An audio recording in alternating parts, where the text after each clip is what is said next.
La Universidad Nacional Autónoma de Huanta, de la Escuela de Ingeniería y Gestión Ambiental. Voy a exponer el libro Del secreto del universo y otros ensayos científicos de Isaac Asimov.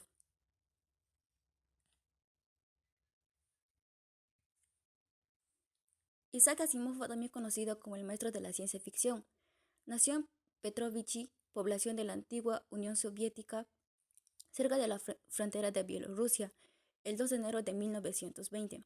Fue hijo de una familia de campesinos de molineros judíos, que él superó una neumonía que afectó a otros 16 niños, siendo el único sobreviviente. Tras ello, la familia se emigró a Estados Unidos, estableciéndose en Brooklyn. Su padre abrió varias tiendas en las que vendía revistas especializadas en historias de ciencia ficción, que estas posteriormente influirían en la creación de las obras de Isaac Asimov.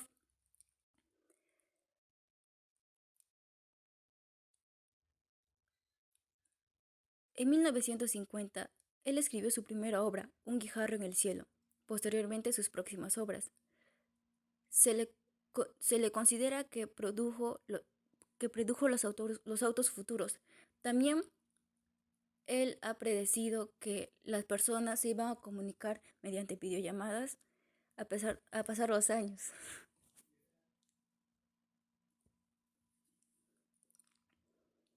Él escribía más de 3.000 palabras en un día. Falleció el 7 de abril de 1992 a consecuencia de una transfusión de sangre recibida en 1983, en el cual contrajo VIH. El secreto del universo y otros ensayos científicos. El libro está estructurado por varios artículos científicos. El primero, El secreto del universo y otros ensayos. La introducción, la fracción más pequeña del segundo, el trozo de pi, el cielo en la tierra, el huevo y el infusorio y otros artículos científicos. Información.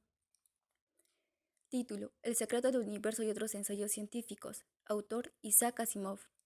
Editorial, Salvat Editores, S.A. Barcelona. Fecha de impresión, 1993. Introducción. En 1985, Robert B. Mills, que dirigía The Magazine of Fantasy and Ciencia Ficción, le propuso a Isaac Asimov que publicara una columna mensual de temas científicos, sin imponer alguna condición o reglas, lo cual admiró Isaac Asimov y se sentía a gusto a escribir estos temas científicos. Su primer artículo fue en 1958, el cual consta de 1.200 palabras, titulado El polvo de los ciclos, en el cual relata que es inevitable el polvo, ya que un ama de casa, por más que mantenga el hogar limpio, siempre habrá una fina capa de polvo que cubra la superficie. La atmósfera y los sistemas solares están llenos de polvo. Estos están atestados por micrometeoros de cantidades elevadas, lo cual se va depositando a medida que pasan los años, y la cantidad va aumentando a medida que pasan los años.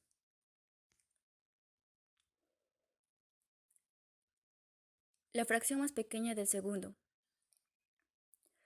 Se detectó la partícula subatómica Sig0, que tiene una vida aproximada de 10.000 millonésima de segundo. Es probable que esta sea un error. Sin embargo, esta cifra puede ser mucho tiempo, depende de la escala de referencia en el cual está inscrita. El mundo de las fracciones de segundo resulta difícil de visualizar. Libremente se puede decir una sextillonésima de segundo, pero es casi imposible de verlos.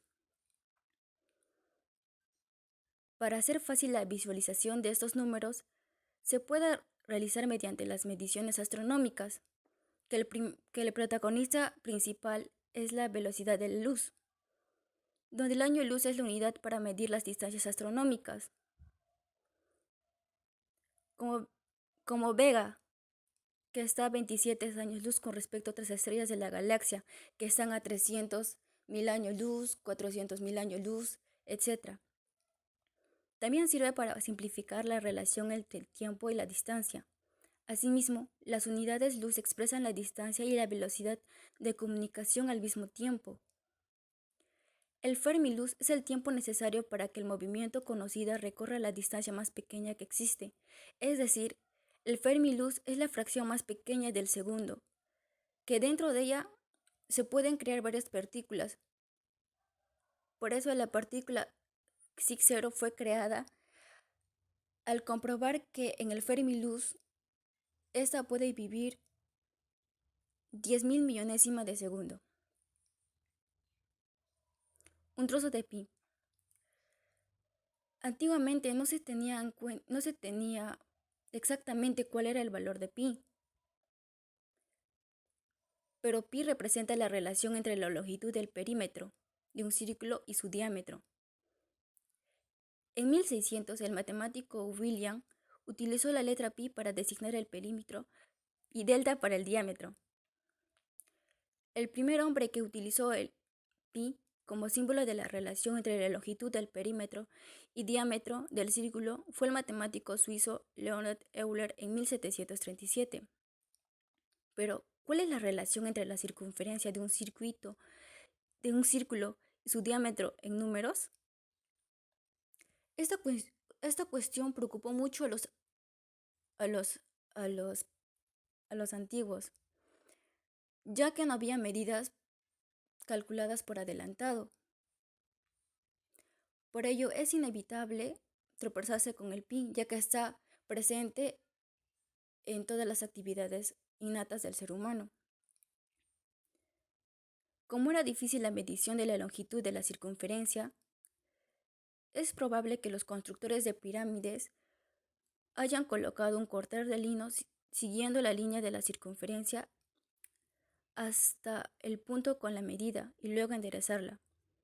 Por ejemplo, los hebreos al construir el templo de Dios, sin darse cuenta, al dar el diámetro de un círculo daban también la medida de su circunferencia.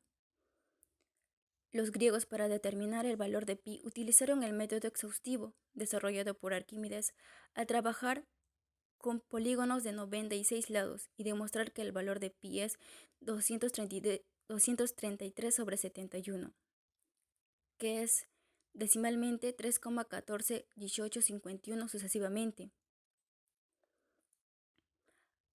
Hasta el siglo XVI se obtuvo el valor más aproximado.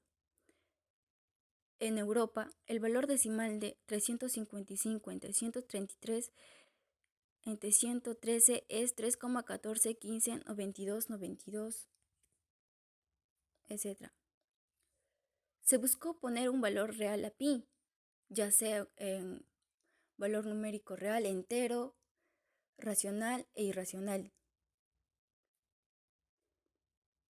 También, ya que se comprobó con fracciones, decimales, en el cual los decimales nunca se repetían. Esto batió el récord que estableció William Shanks en 1837, al calcular el valor de pi con 707 decimales, sin encontrar repetición alguna. Sin embargo, los ordenadores ENIAC lo superaron al encontrar 2035 valores decimales de pi en 1940. Y también se demostró que en el récord de Shank, en el decimal 505 estaba mal. Entonces, esto cabe dudar que los demás decimales hallados por Shank estaban mal. Pero por fin en 1761 el físico matemático Johann Heinrich Lambert demostró que es pi irracional, que todos los decimales nunca se van a repetir y posteriormente infinitamente. El cielo en la tierra. El sistema duodecimal se utiliza para algunas cosas, como base para un numérico. El 60. Los antiguos babilónicos utilizaban el 10 y 60 como base de notación decimal. Y la notación sexagesimal se puede expresar también como fracciones donde los denominadores sigan la escala de los múltiplos de 60. Los griegos utilizaban la notación babilónica. Dividían el radio en 60 partes iguales, ya que en la antigüedad se sabía que pi era 3, hallando la longitud de la circunferencia es 6 veces a 360 sexagésimas. De ahí viene la costumbre de dividir un círculo de 360 en 360 partes iguales, y la 360ª parte se llama grado, que su símbolo es un circulito. Del minuto una raya, el de segundo una raya doble. Cabe decir que el globo terrestre es la única esfera sobre la que podemos representar medidas angulares de los espacios celestes, donde cada cuerpo celeste tiene su medida angular diferente a otro. Este puede ser su diámetro o a qué distancia se encuentra, así como las estrellas que ocupan un lugar en todo el espacio. Solo son visibles al ojo humano unas 6.000 estrellas, y las demás están en el núcleo galáctico, fuera de la vista humana, incluso con un tamaño de amplitud del telescopio. Estas están en un tamaño microscópico. Todas las estrellas juntas ocupan menos espacio en nuestro cielo que el planeta Plutón. El huevo y el infusorio. La diferencia del hombre con la máquina es que este puede ser maravilloso en su condensación cerebral y el componente que posee. El córtex del cerebro humano posee 10.000 millones de células, a los cuales las máquinas no llegan mínimamente. Aquí se resalta lo asombroso que son las células, las cuales forman un organismo sin agruparse en números grandes, de tal manera que realicen funciones vitales. No se puede definir un tamaño exacto de la célula, ya que existen otras más grandes que otras.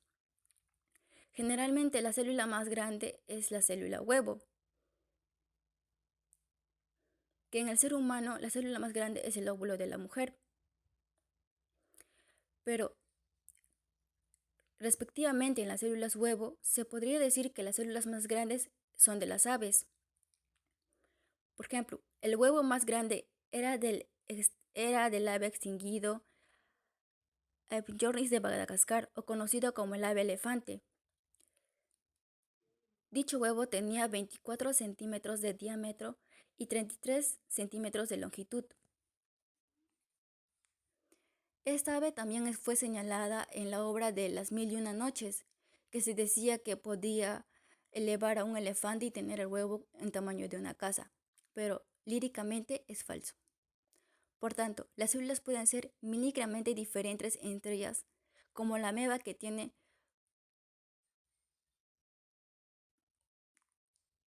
4 billones 2000 de volumen y una bacteria menor 0,02 de volumen. Asimismo, las macromoléculas también son fundamentales para la vida y para cada organismo. El hombre está constituido por muchas de ellas, ya que dentro de él cada célula cumple una función respectiva. Es por eso que se le dice que el ser humano es un ser complejo y diferente a las máquinas. Pero lo impactante del género humano es que después de inventar la civilización, haya reunido unidades simples y construir ordenadores con resultados satisfactorios.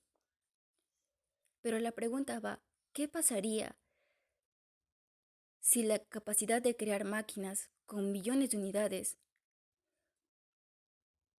podría insertarse en el cerebro humano? Una máquina al crear una semejanza con el mismo raciocinio del ser humano, ¿se vendría el empoderamiento de las máquinas sobre el humano?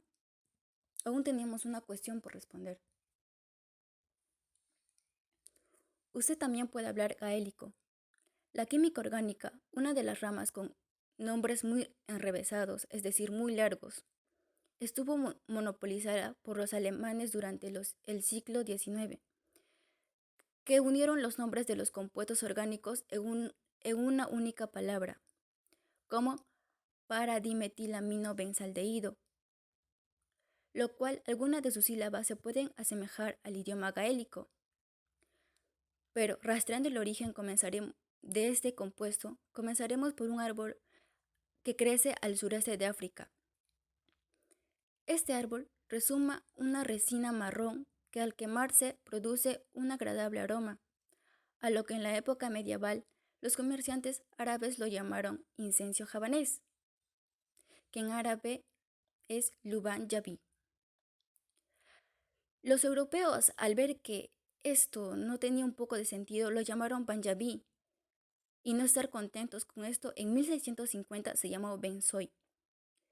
A lo largo del tiempo sufrió tantas transformaciones hasta que en 1845 el químico August von Hofmann propuso el nombre de benceno, el cual es un hexágono que tiene 3 enlaces dobles.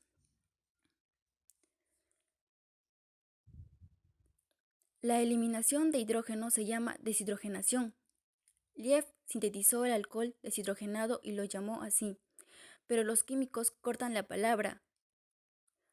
Si cogemos la primera sílaba de alcohol y las dos primeras de hidrogenatus, la juntamos y tenemos la palabra aldehído. Y esta, si al benceno le quitamos uno de sus átomos de hidrógeno y lo sustituimos por un grupo alcohol, obtendríamos C6H5CHO, que es el benceno aldehído, y abreviadamente es benzaldehído. Ahora nos remontamos en el antiguo Egipto, cuando Amón, que quiso sobreponerse sobre los otros faraones, hizo construir un templo en un oasis, en el cual uno de los combustibles que se utilizaban en el norte de África era el estiércol de camello, que el hollín producido por este estiércol quemado dejaron rastros en los muros y el techo contenía cristales que se asemejaban a la sal, lo que los romanos llamaron sal amónica o sal de Amón. En 1782 se le propuso llamar amoníaco y en 1860 se descubrió un grupo amino, que sustituyendo al segundo hidrógeno del benceno se tendría aminobenzaldehído. Ahora, en 1834, el químico Jean-Baptiste determinó la fórmula del alcohol metílico, CH3OH, y el grupo metílico CH3, que sustituyendo al grupo amino tendríamos un grupo dimetilamino o metílico. Este añadiendo al aminobenzaldehído se llamaría dimetilaminobenzaldehído. Y como esta está en el ángulo 1 y 4 de un hexágono, toma el prefijo P, que es para al lado de. Para así tenemos al paradimetilaminobenzaldehído. El dedo que se mueve lentamente. La esperanza de vida es insignificante para algunas criaturas. Nos preguntamos, ¿envejeceremos? ¿O qué sentido tiene el envejecimiento? Por ejemplo, si un bacalao ponen huevos, de las cuales solo 2 crías sobreviven, entonces su esperanza de vida es 2 minutos en el año. Desde el punto de supervivencia, es conveniente alcanzar la madurez de la criatura para así asegurar la existencia de la especie. A lo largo del tiempo, el hombre primitivo se tuvo que adaptar a los cambios de la naturaleza para asegurar su existencia. Descubrieron el fuego para defenderse de las bestias, para la alimentación. Empezaron a descubrir la agricultura, la caza, la domesticación y sucesivamente. Así que, al transcurrir los años en la época medieval, la esperanza de vida era de 38 años. Posteriormente, al descubrir enfermedades y las curas para ellas, la esperanza de vida se alargaba hasta la actualidad, donde la esperanza de vida puede ser incluso más de 80 años.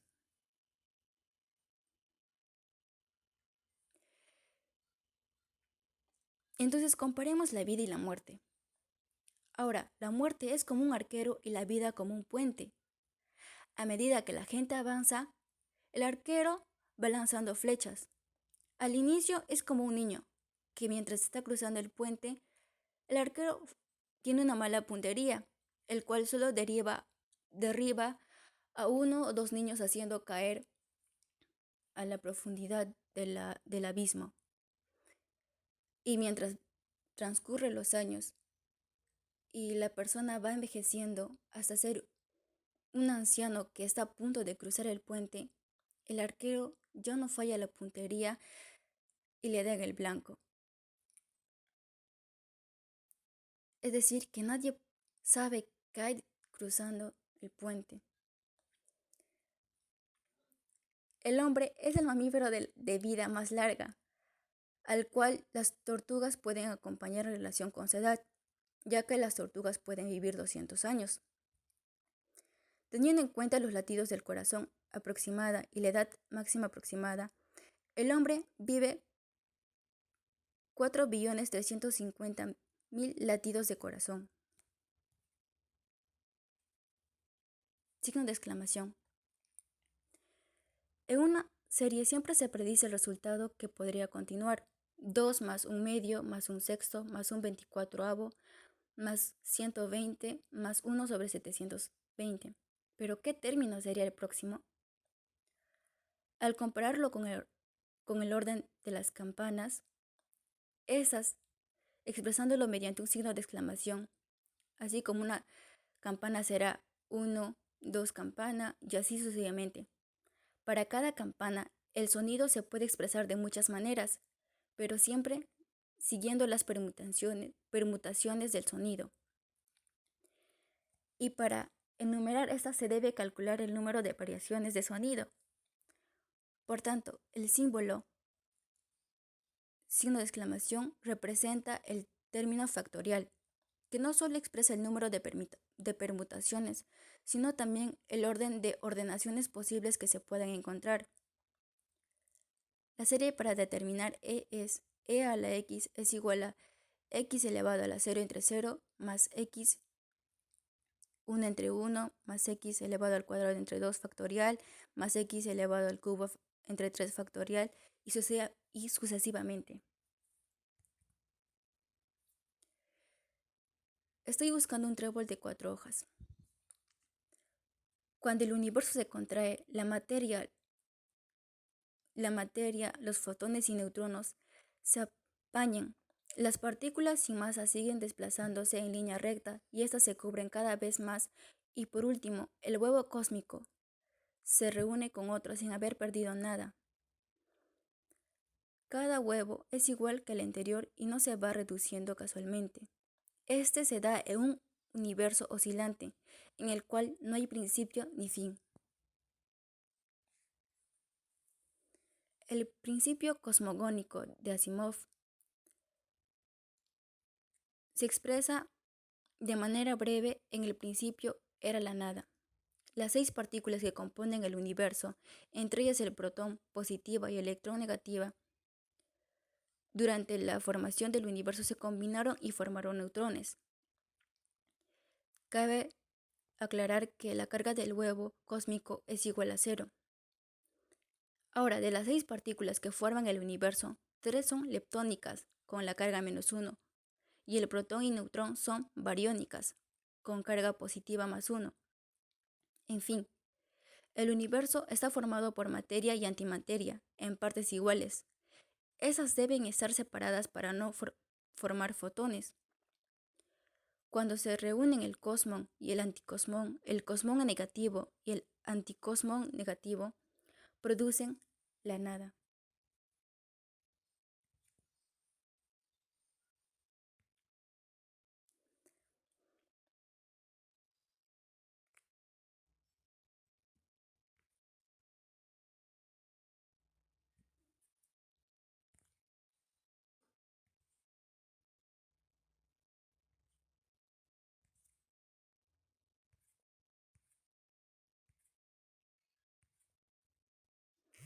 El tiempo y el espacio existen en relación con la expansión y contracción de las hojas del trébol de 4 hojas.